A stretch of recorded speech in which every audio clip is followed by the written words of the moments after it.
Hi, breathe with me, because I also had to take many deep breaths before I could tell this story out loud. My name is Anna, and for years I believed I was strong because I could endure everything. Today I understand that wasn't strength, it was survival. I'm not here as the betrayed woman, but as the stepdaughter who fell in love with her own stepfather because he convinced me that what we had was love. I'm not asking you to judge me. I just ask you to listen until the end. If this story lights a warning inside you, please, take care of yourself. I was raised only by my mother. My biological father went out to buy cigarettes when I was little and never came back. We lived in rented houses. Money was always short, and my mother always seemed tired of the world. She was tough on me, said things that hurt, and I grew up learning not to expect much from anyone. I didn't have a childhood of expensive toys, birthday cakes, or hugs. I had a childhood of silence, of being afraid to make mistakes, of trying to guess my mother's mood by the sound of her slippers on the floor. Then when I was 12, Jorge appeared. A bus driver, soft-spoken, smelling of disinfectant in the morning, warm bread on the table. On the first day, he brought a box of chocolates and a little colorful purse that was trendy back then. I ran, hugged him, said thank you, and called him Uncle. Or, in that hug, I felt something I had never felt before. Safety. I thought, so this is what a father does. And in that moment, without realizing it, I started loving him in an innocent way. A daughter's love, just wanting to be cared for. Jorge would ask about my grades, drive me to school sometimes, buy my favorite snacks. My mom got lighter. The house had laughter in the afternoons, and Sunday supermarket trips. I felt seen. He asked me everything. If I had friends, if any boy had talked to me, if I spent too much time alone. I thought that was a father's care. Now I know. It was the beginning of control. He knew exactly what to do. He was making himself indispensable. And when someone becomes too indispensable, you start depending on them. One night I had a nightmare. I woke up crying, too scared to call anyone. It was Jorge who came into my room. My mother slept heavily because of her medication. He sat beside me, stroked my hair, said I was special, that he would protect me. He stayed until I fell asleep. The next day he came back, saying he wanted to tell me bedtime stories so I wouldn't be afraid anymore. They were stories about a king and a very young peasant girl, an impossible love no one would understand. I didn't understand the details, but I liked feeling comforted, and I started to wait for it. If he didn't come, I missed him. If he did, I relaxed. Now I know what that was called. He was tying me from the inside, slowly, until I couldn't tell affection from manipulation. It happened little by little. First the stories, then the questions, then a hand that lingered too long on my arm, a compliment that crossed a line. You trust me, don't you? He said he saw me as his daughter, but he looked at me in a way I didn't understand. A child doesn't understand, and he knew that. One day he said he was confused, that he dreamt about me, that maybe it was better if he stayed away. I, afraid of losing the only comfort I had, begged him not to. He looked me in the eyes and said there was a feeling between us no one would understand. I believed him. There's no need to go into detail. What matters is that right there, he crossed the line and convinced me that what he did was love. He asked for secrecy. He said if my mom found out, he would leave, and I would be alone again. I kept the secret. I was 13. In my mind, I was protecting our story.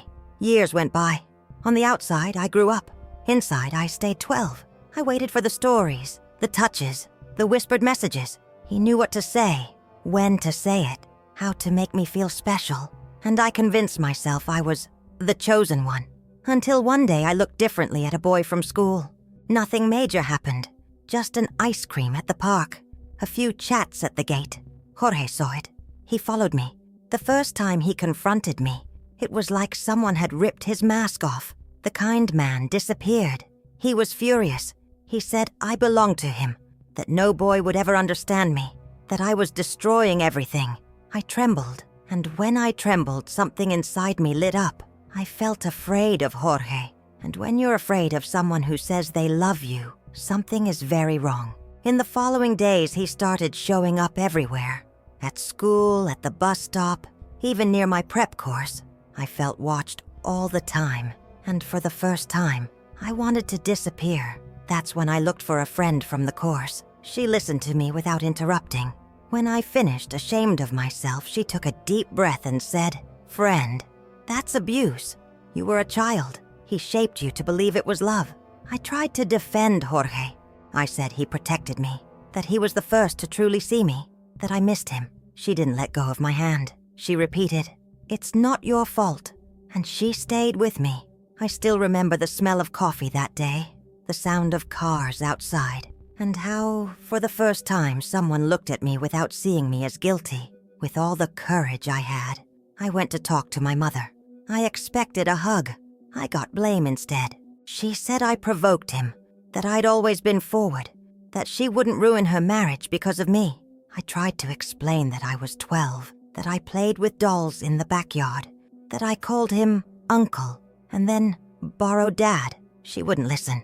I left home with a hole in my chest that hurt more than anything. It was my friend's family who took me in. They gave me a room, breakfast, a good morning that wasn't fake. They took me to therapy. In therapy, I learned words that untied the knot: manipulation, gaslighting, power abuse, emotional dependency. And I learned to put responsibility where it always belonged, on the adult. I didn't report him. I was afraid. I felt broken inside, ashamed of what had happened, angry at myself for not realizing sooner. Today I know reporting is necessary, because while we stay silent, they continue. If you're going through something like this, please don't stay alone. Talk to someone you trust. Look for a women's police station, a health post, a child protection council, a school. Call 180. Call 100. Speak up. Don't blame yourself for believing, for confusing things. I was confused too. That's what they do. They confuse you. I kept going, studied, worked, saved money, learned to do groceries alone, to cross the city without looking back, to say no out loud. I met a good man who knows my story and respects me. I graduated, and over time I became a woman in her 20s who looks in the mirror, recognizes the 12-year-old girl and says to her, "It wasn't your fault. I'm an orphan of a living mother." That still hurts, but the pain doesn't control me anymore. Today, when I see a girl on the street around the age I was, I find myself hoping she has a different home than mine, that she has a hug that doesn't hurt, a good night that doesn't hide secrets. And sometimes, I cry. I cry for the innocence that was stolen from me, but also in gratitude for being alive, because not everyone makes it out. And I did. I still have scars, nightmares, memories that come back when I smell certain scents. But every time I tell this story, those memories lose a little of their power. If you're a mother, father, or guardian, please pay attention to the signs. The ones who are too nice, who use gifts and care to demand secrecy, who need the child to hide things, who control who she talks to, what she wears, where she goes. That's not protection. That's a cage. Most dangers don't come from strangers. They come from someone who sits at the table, knows the routine, has the house key. True affection doesn't demand silence. It doesn't threaten. It doesn't imprison. If you're a victim, listen to me. It's not your fault. You're not dirty, not less, not what they called you. You were manipulated. You were deceived. They placed a weight on your back that was never yours to carry. Your life isn't over. There is a way out. There are good people, safe hugs, real homes. If you can, seek professional help. Therapy doesn't erase pain, but it organizes it, gives it a name. And when we name pain, it gets smaller. I know you might be afraid. I was too. I shook. I went back and forth 1,000 times, but I took the first step. And today, telling this story, I feel a quiet relief, like opening a window that's been locked for years. I don't want anyone to go through what I went through. If you suspect something near you, don't ignore it. Ask. Offer help. Be there. And if needed, report it. Call 180. Call 100. Go to the women's police station. Go to the school. Find someone who can help. I don't know where Jorge is. I don't know how my mother lives. For a long time, I wished for justice. Today, I wish for peace. And peace, for me, was understanding that I no longer have to defend those who hurt me. Peace was learning to defend myself, this time in my own way. Sometimes I still dream of that room, of the sound of the door opening slowly. But now, when I wake up, I turn on the light, look in the mirror, and remember, he doesn't rule here anymore. I do. Thank you for listening to me. If this story touched yours, breathe. You are not alone. Talk to someone today. Send a message right now. Write this down.